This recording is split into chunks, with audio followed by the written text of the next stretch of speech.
Welcome to the Smart Dating Academy podcast. I'm Bela, the founder of Smart Dating Academy and your host. I started Smart Dating Academy in 2009 because I had this crazy knack of giving people dating advice that actually worked, that I took. I've been married for almost 25 years, and now my company helps people to date smarter and to find love. This podcast is meant to bring more love into your life, no matter where you are and what you do. And we're here to bring more life into your love.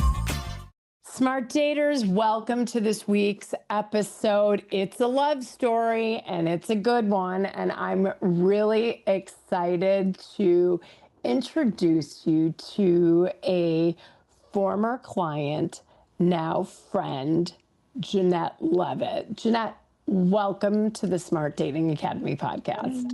Thank you, Bella. It's so great to be here. Yeah, it's going to be fun. And who would have thought the day that we met for the first time at Summer House, like grabbing a drink or a meal, that one day you would find the lid to your pot and you would be telling your story on this podcast. I know. It's so fun. It's really fun. Yeah. Well, let's jump right in. Kind of tell us your story, your relationships, maybe how you grew up, marriage, divorce. How did you end up sitting at the table with me at Summer House? Okay. So, well, I'm here. I'm from Chicago, like you. Yes, Chicago. I am now, it's scary to say, I had a milestone birthday last time around. It might have began with a 6. Happy birthday. So, thank you.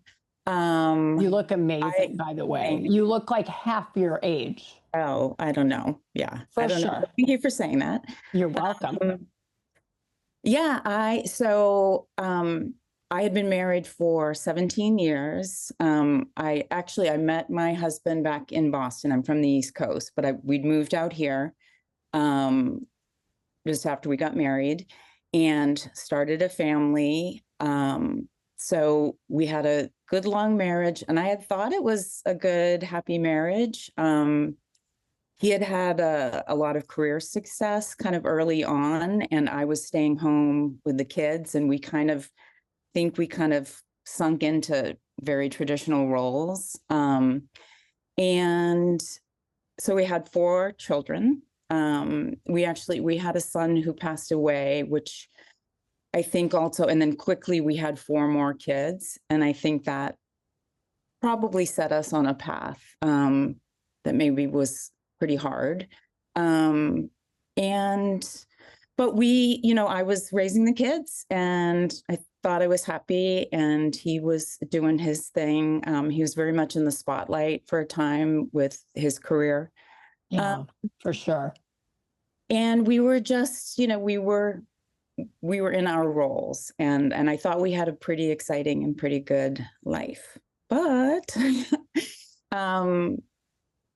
17 years into it, suddenly things changed. And what happened, it was very much a surprise to me. I did not know anything was about to happen.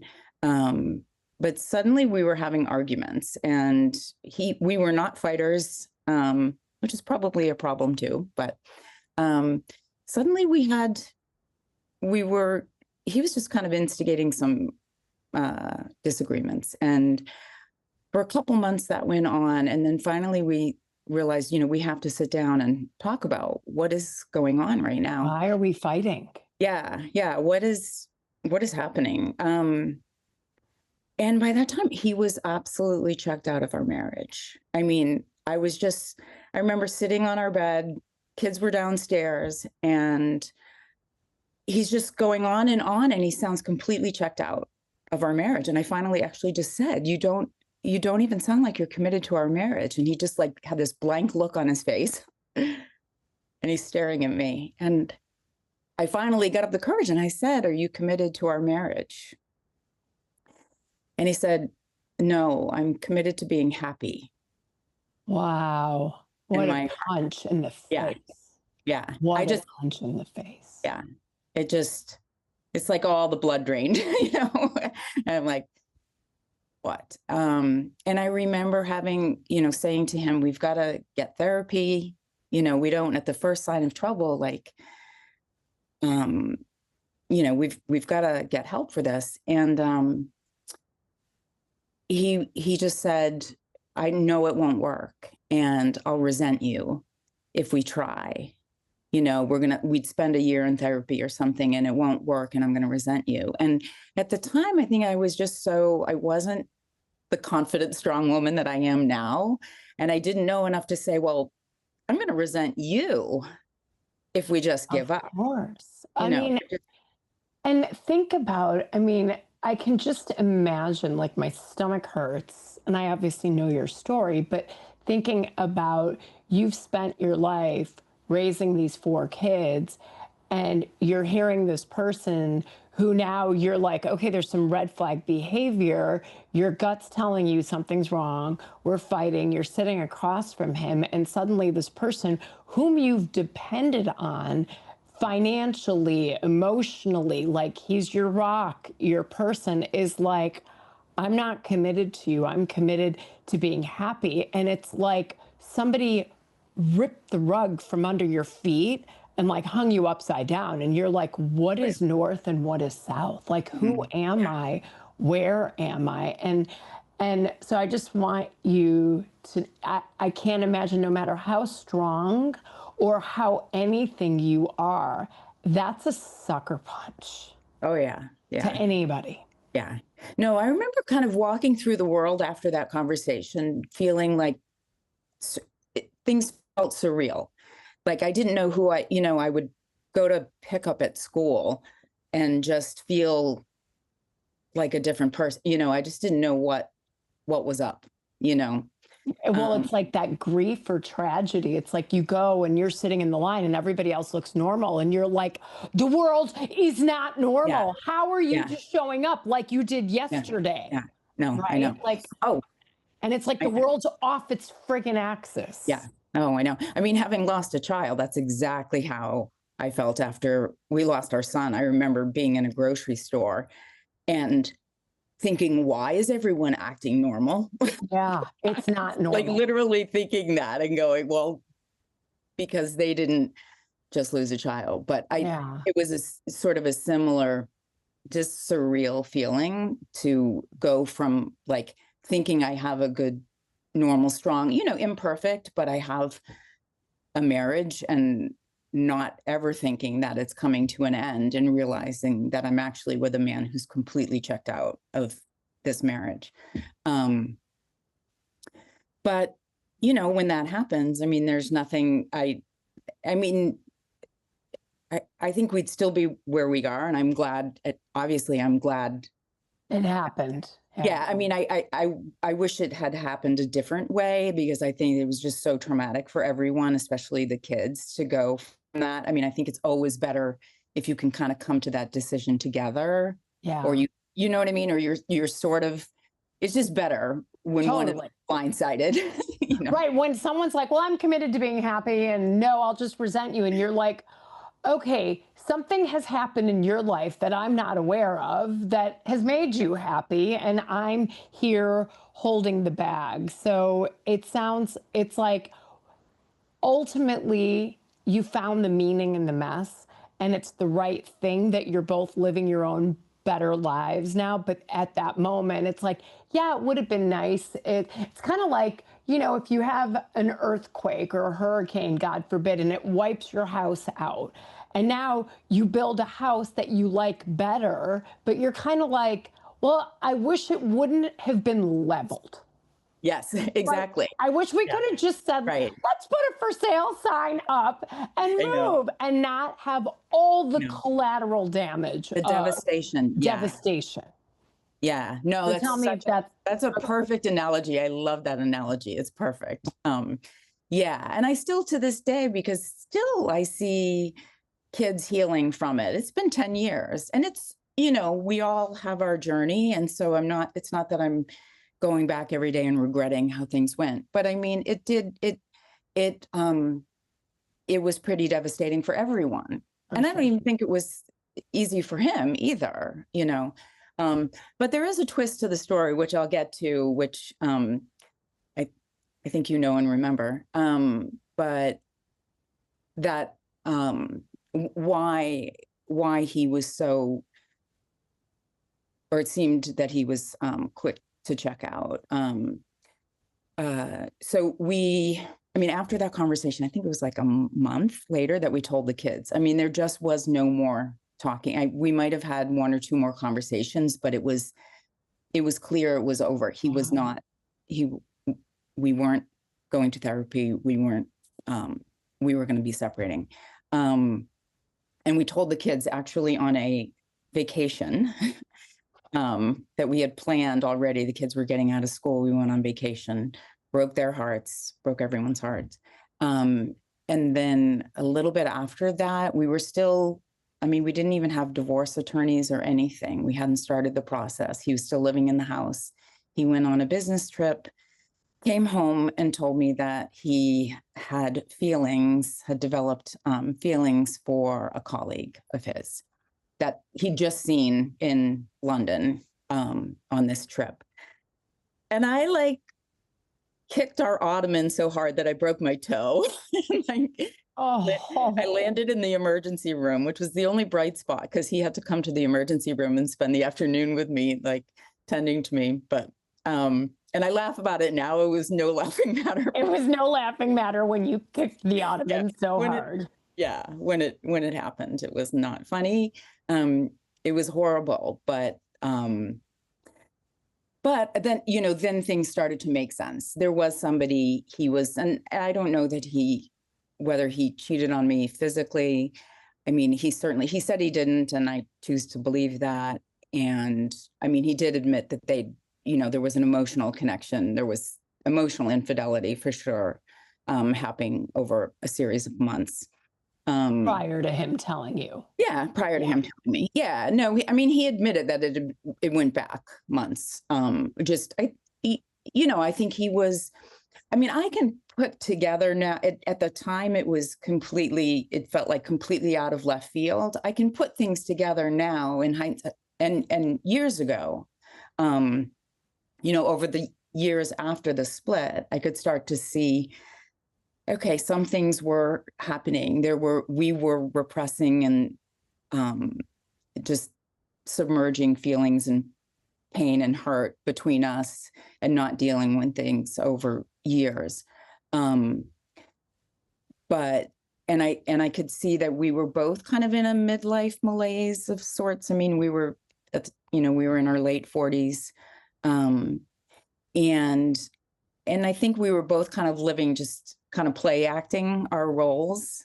Sure. And not taking care of our relationship at all. It floors me now because I have such an intentional and beautiful relationship where we talk all the time and communicate about everything. And I can't imagine that I was in this marriage for so long, not talking about what mattered, but we weren't. I was just raising the kids, and he had this bang up career where he was a superstar. He was a superstar and everyone was pointing to him, and I just was like his sidekick or something, taking care of the kids. And I thought, oh, we have this fun, great life, but we weren't really connected. We weren't really a strong couple. And I don't know, I wasn't even aware that we weren't, Yeah. It was after the fact that I could look back and go, actually, you did not have the strong connected marriage that you thought you did. You loved your kids, you loved raising. You loved your life. You loved your life. Yeah. My life was fun and exciting. And I loved getting to raise the kids. And I thought I had it all, but I think I was also in this, I can see that after he left, that I also had been struggling with this sense of I'm supposed to be happy, but I'm not really sure I'm happy, and I didn't equate it to him or us. I didn't know what it was. This is after he left. After he left, I could see that, yes. I realized that, yeah, actually you were struggling too. You just didn't know. You didn't know. Why? you didn't know what it was. Yeah. And you tried to push it down, and you also felt guilty about it. Like, you're like, I have everything. Why am I'm kind of unhappy, or something's missing. And I didn't even like think of it, oh, you're in a midlife crisis or something. I didn't know what. I just sort of ignored it. And I think, but after, when he left, I realized, and he had been vocalizing for some time. He'd been vocalizing like a midlife malaise, but not he didn't equate it to us. Yeah. Talked about career. We even, like 6 months before he left, no, probably like 4 or 5 months before he left, we looked at houses in another state. We were potentially moving because he had this unhappiness that he was also grasping, trying to figure out what it was. And, so, but I think he met someone who I think solved that problem. He solved he was he was feeling unhappy or dissatisfied, or something was not quite right. He started to combine, this is my story, I don't know exactly, but this is how it seemed, that he started to confide in a colleague, it sounds so cliche, the much younger colleague, but anyway, and I think that was that was an out for him. That was an answer for him. And it was really hard and difficult for us as a family, because she lived overseas. He's now started this relationship with her. We've split up. The kids are all reeling from the changes that are going on. So it's just really, really hard time as we start down this divorce path, and he's trying to have this new relationship. I'm trying to take care of the family. Right. Your family has exploded. Yeah, the family's exploded. He's now like in an apartment nearby. He's trying to see this woman and bring her in a lot. She meets the kids, like way too early, the friend, they daddy's friend. Yeah, daddy's friend, who we take to a water park, and she's in a bathing suit, but it's just a friend. Right, exactly. That was their first meeting, but anyway. Geez. Yeah, but he was doing what he needed to do, and he was trying to have this relationship, and nobody knew what they were doing, and it was just, it was awful. And then, as if it weren't enough, like before we even get divorced, our divorce is not even final, and I get breast cancer. Like, I find out I have. And I'm just like, Jeannette. No. I remember thinking, I got to call my lawyer. I got to call the divorce therapist or whatever, and like put a hold to everything. And then the next day I'm like, no, we got to do this. We got to keep going. Yeah. So we did. 3 months later, I was like, I had my first chemo. We were going before the judge. I'm just like, please, God, let me have hair. Let my hair not have fallen out by the time we get divorced. And I still had hair. A few days later, it started falling out. But wow. Yeah, so that was not fun. And I did skip over. So there, I can backtrack a little bit. My ex, my husband had this relationship with this woman. I also, while we were getting divorced, I also started a relationship too. So this is all before you and I met. But I had let people know through a holiday letter that my marriage had ended. And it turned out that an old friend of mine, somebody I worked with who lived on the East Coast, so he's long distance, his marriage had just ended. And I knew, he and his wife and my husband and I had been friends and kept in touch and seen them, once in a while when we'd go back east. Anyway, he reached out and told me his sad news when he heard my sad news. And you can see where this is leading. So we end up commiserating and, bonding over our marriages that have just abruptly ended. And his was the same situation, long-term marriage. He had no idea his wife was leaving. And so we ended up having a long distance relationship for probably a little over 2 years. But it was never the right person for me. It felt good and it was helpful in sort of the distraction and taking me away from. Sure. Mr. Right Now. Yeah, There's a term for that. Yeah. I know.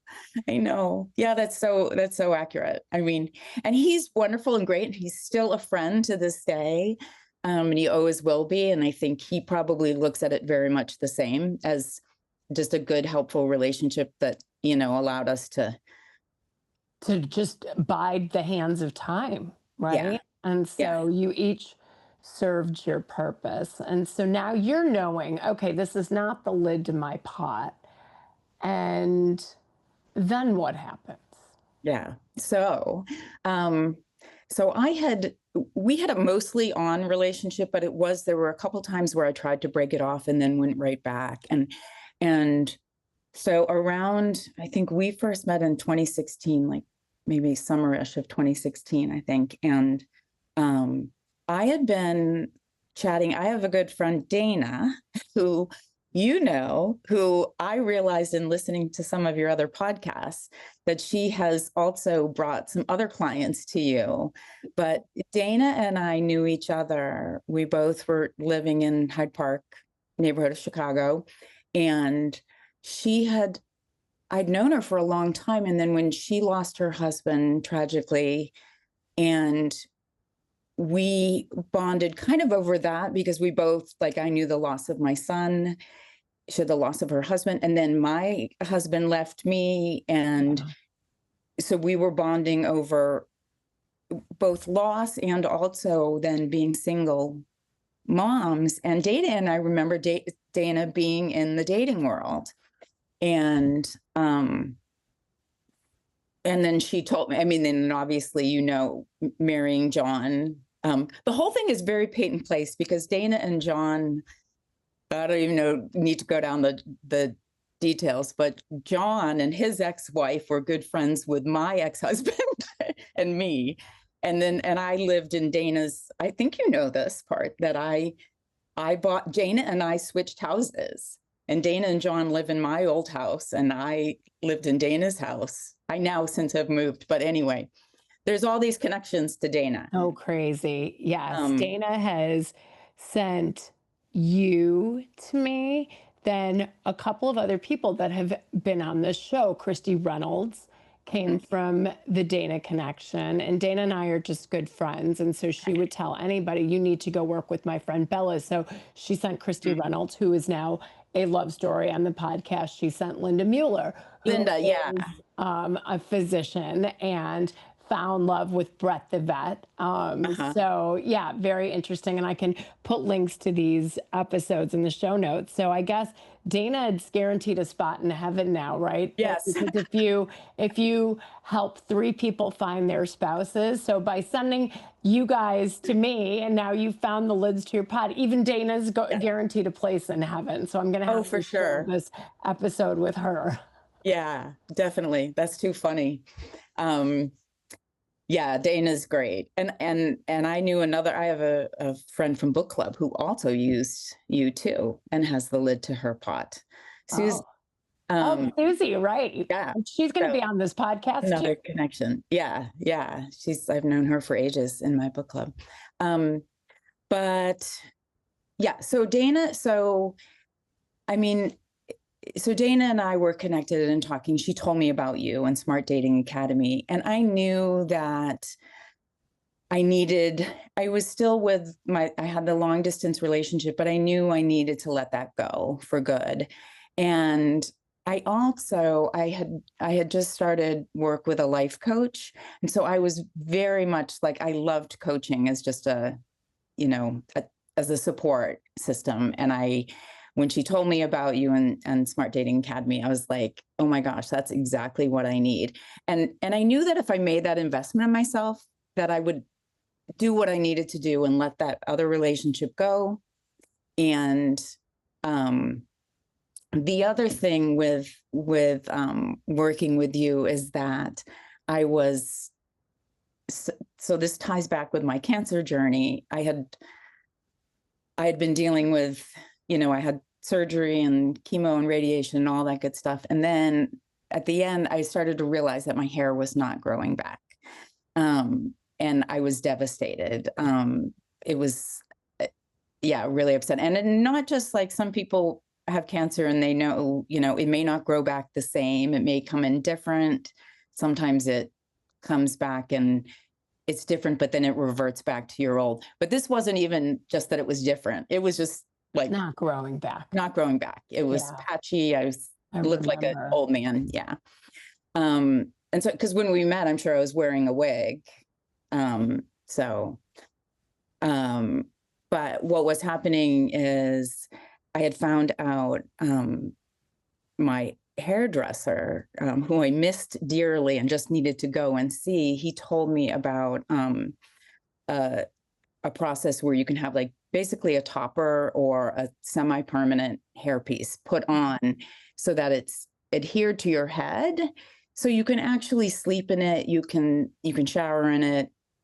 And I just thought, okay, so I went ahead with that process because I couldn't imagine being in the dating world and wearing wigs and like getting close to someone. I mean, it's my own, I do now. I mean, I have a partner, I'm wearing a wig now. I have a partner who loves me, couldn't care less, sees me with my bio hair and loves me. So it's all good. But at the time I just had a lot of apprehension about being in the dating world.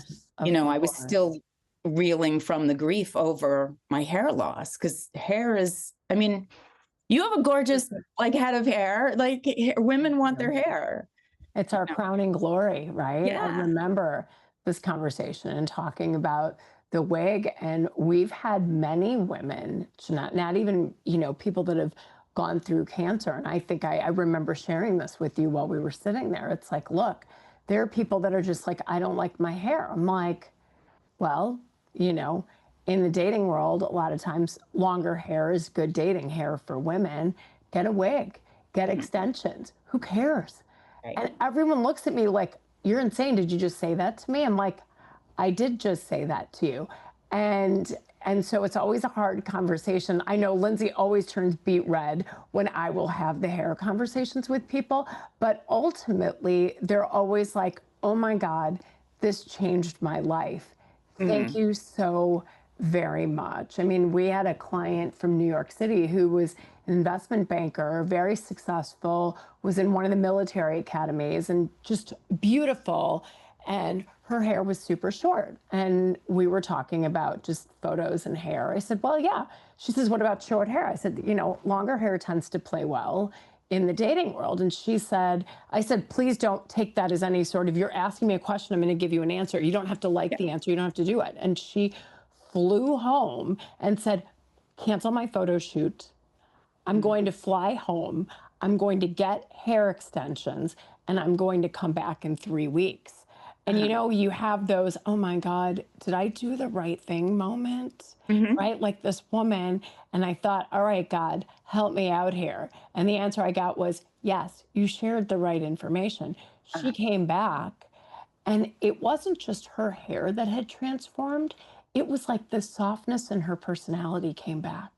Oh, that's so nice. Yeah. And she said, I think I became more masculine because even though her inside was feminine, it made her feel less vulnerable, more powerful through the military than becoming a high-level investment banker. And she said, what am I going to do when I go back to work on Monday? And these dudes are going to be like, wait, you had short hair on Friday. I'm like, I don't know what's going to happen, but let's see. And she shows up to work with this hair, and they were all like, holy shit, you look really hot. That was it. And from that day forward, she will periodically send me notes like, thank you so much for telling me something that has changed my life materially. Uh-huh. So hair That's so is great. a big deal. And Yeah. it's not just hair loss. It's like it can fixing whatever it is that gives us insecurity, right? For some people, Yeah. it's teeth.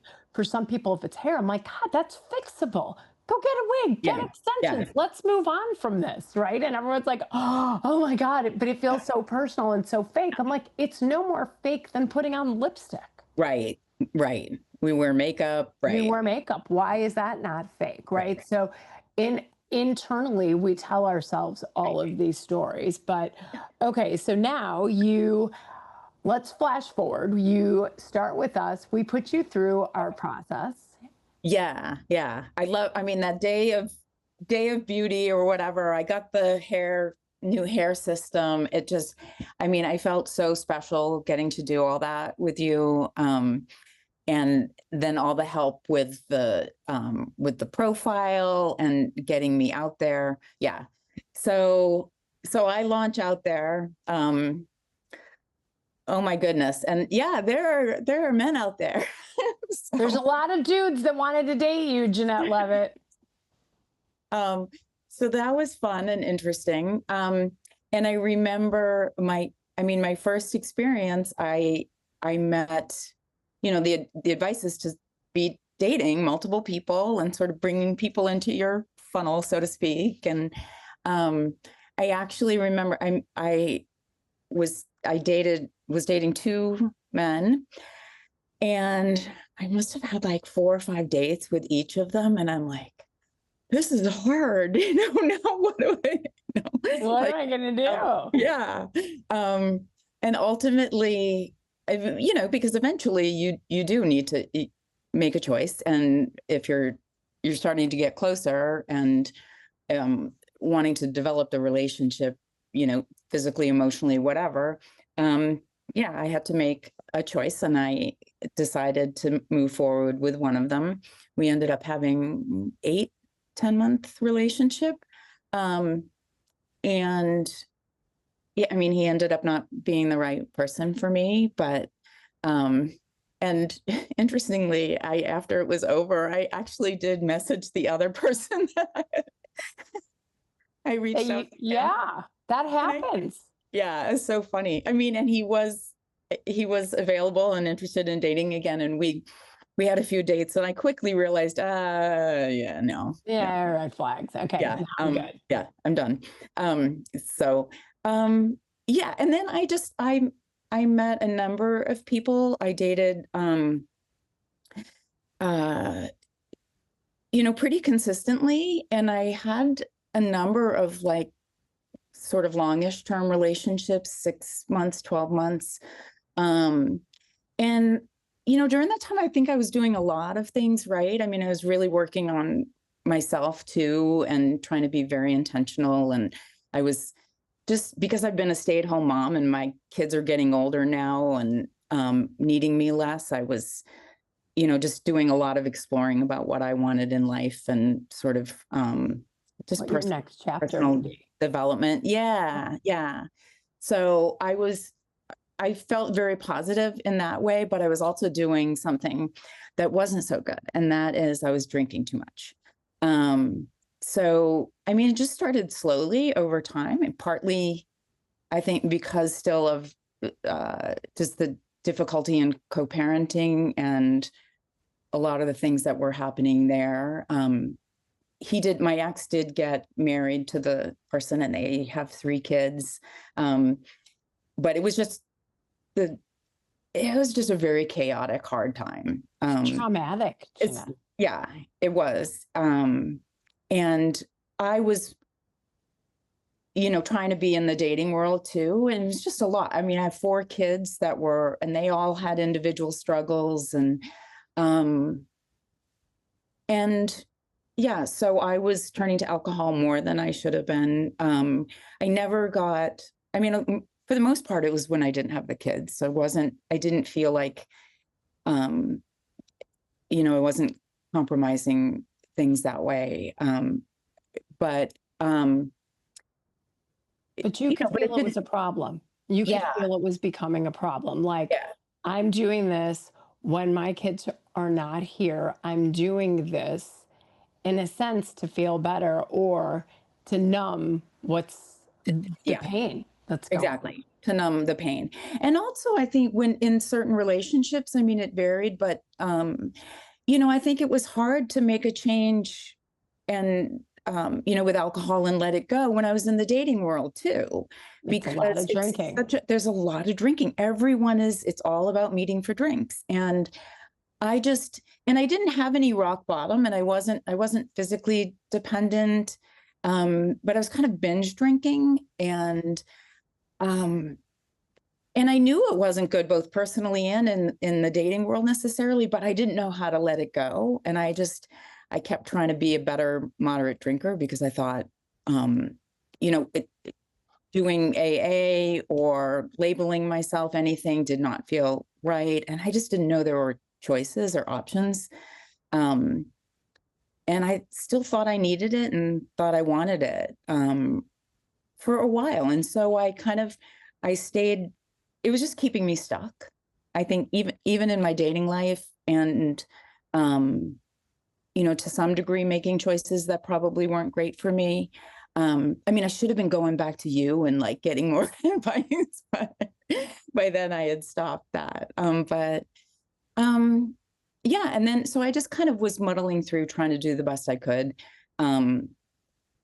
Always knowing in the back of my mind that it was a problem. And then in 2022, January, so towards the end of 2021, I heard about a dry January.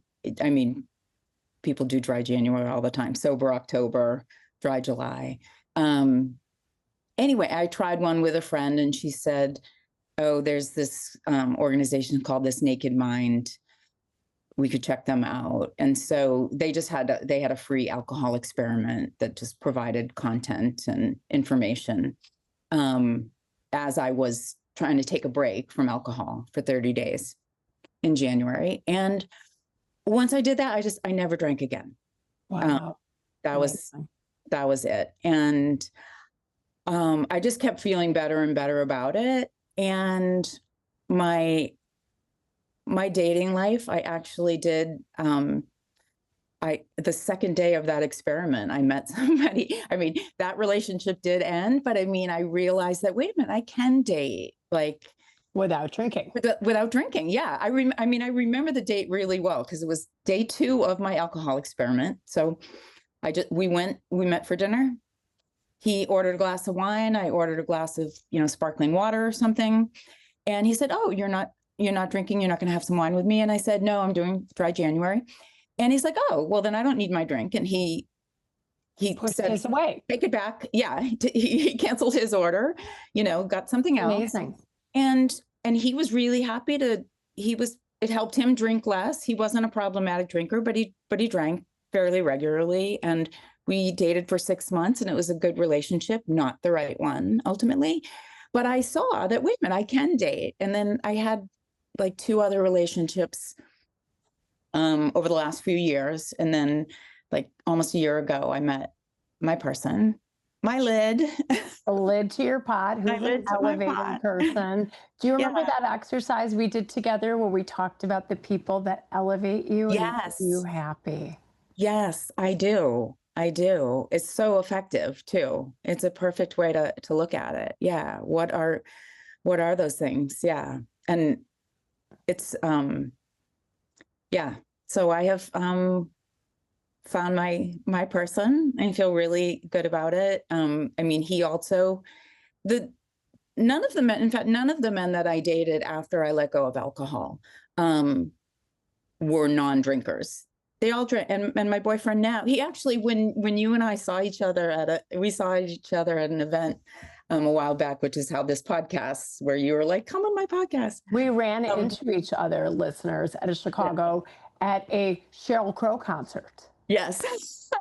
Sponsored by Chase, that I was invited to by somebody in my business group. And I'm standing there and all of a sudden, Jeannette and I run into each other and we're like, oh my gosh, I think ironically, I was waiting to get some wine and you were probably waiting to get some sparkling water.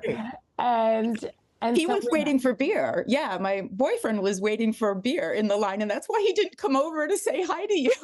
that's so Kind of ironic. Yeah.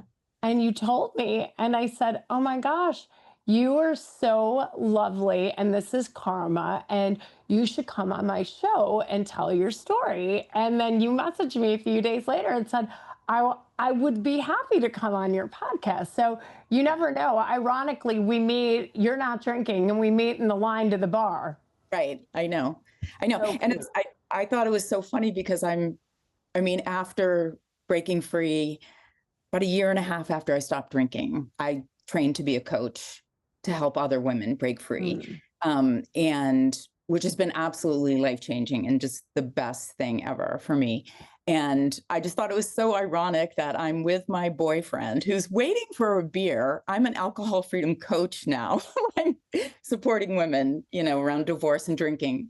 And my boyfriend's waiting for beer, and I see Bela Gandhi, and I'm just like, You're like, okay, this is like a confluence of crazy events. And well, I'm really glad that you've had quite the journey and finding, and he's adorable. And I saw him and he's so cute and he's so in love with you. And definitely you can I get the elevator person vibes and no red flags. And I think that this is really how it is. Sometimes people listening to this podcast and my own clients are like, well, I listen to these stories on your podcast and it seems like people just meet someone right away. There's something wrong with me. It's like, no, there's nothing wrong with you. We will teach you a system. That is what we are here to do. Nobody teaches us how to date. Nobody teaches us how to pick people. Nobody teaches us how to be good partners in a healthy relationship. And so it's like when you learn to ride a bike, you may not ride a bike that day or that year, but even 3 years later, when you get on that bike, you're going to be like, oh my God, I know how to ride the bike. And so we taught you how to ride the dating bike. Right, you did. And you know what I think, when I look back, because I took the scenic route to get here. Like it took some time. It did not just happen overnight, but the thing you talk about with was a psychotic optimism. Yeah. I think in some ways that has helped, because I know a lot of people who kind of, date for a period. It's been a decade of me kind of off and on dating and being in relationships. And, but I've stayed like hopeful and optimistic. And I never really, of course you get, a relationship ends and you'd be like, oh, not again, or whatever. or you're launching out there again and you're like, oh. In fact, my partner, Michael, his dating app, his narrative, whatever he wrote, was Calgon, take me away. Do you remember that? Totally, of course. So which I can relate to that.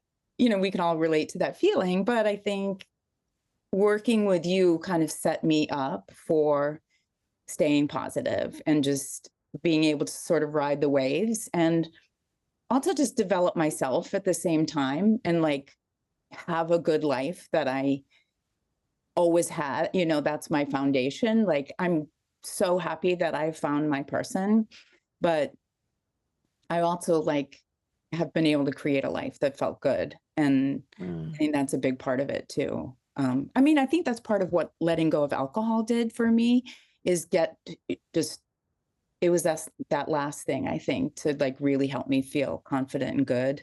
And I think that's why I was able to attract the right person now. That's how I look at it. But I don't know. I just like staying optimistic and staying in the game. And listen, I don't know if you see yourself with the lenses I see you, but you are a warrior goddess. You have been through the things in life that are the most challenging things that human beings go through. Some of us might see one I think you've seen them all. Hmm. I've had it. Yeah. I've You've had it. seen them all, and I see you, and I see the growth and the change and the work that you've done on yourself to get to where you are through some incredibly rough roads. Thank you, Bella. Now you can make me cry.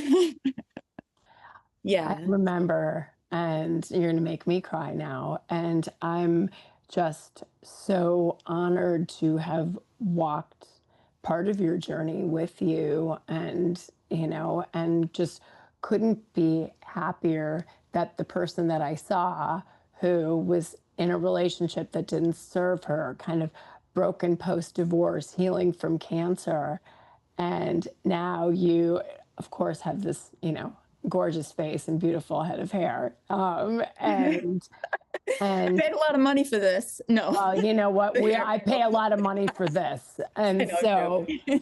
100%. And, you've raised your kids and you have reinvented yourself and you've shed the alcohol. You didn't even have to hit rock bottom. You're like, this is a problem. I'm going to solve the problem. And you cut stuff off and you make decisions that so serve you well. And with each thing that you cut off that wasn't serving you, it's like it freed you up, Yeah. to be like this light balloon that could just float off in the right directions. And you have a partner you love.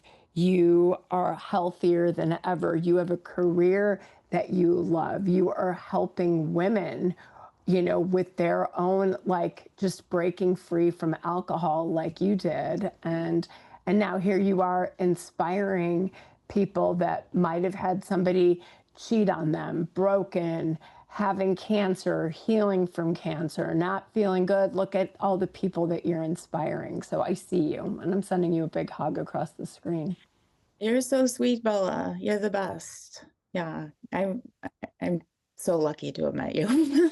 I'm so lucky to know you. And there's no such thing as coincidences. I think God put us in the same line for a reason, to kind of come back together and say, wow, look at all the progress you've made. And so, I will put the link to Jeannette's. If you feel like alcohol is a problem for you, I'll put a link in the notes and, have a conversation, because I don't know many more heart and soul centered people than Jeannette. And so I'm really proud of what you're doing. And, in closing, if somebody's listening to this and feeling lost in the dating world and they listen to this podcast, would you tell them to make the investment in themselves? What would you tell them?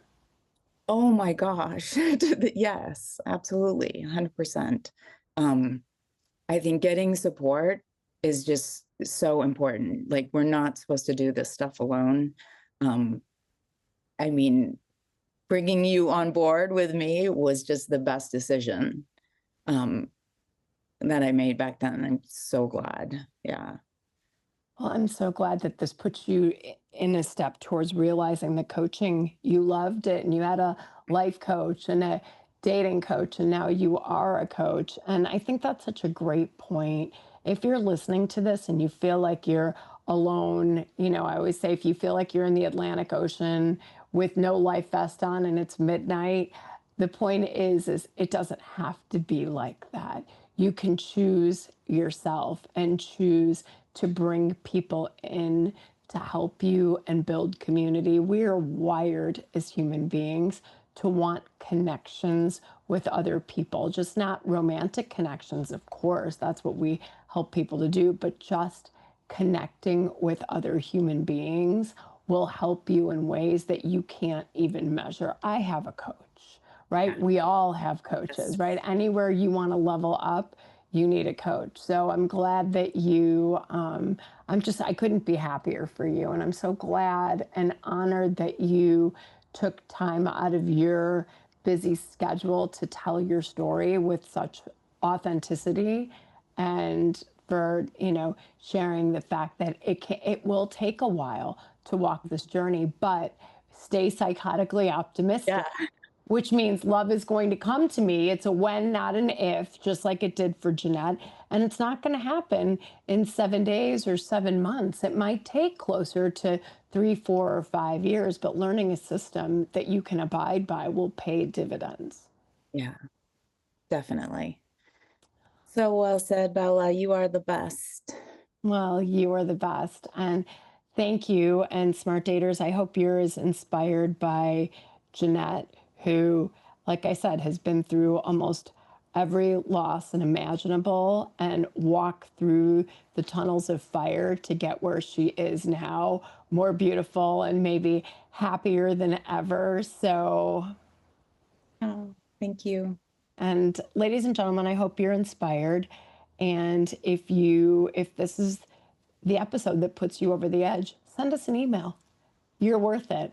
Explore getting some help around something, especially as peak dating season comes around, because things are about to get good, ladies and gentlemen. So until next week, thank you again, Jeannette, for telling your story. And if you like this podcast, share it with someone that needs it. Share this episode.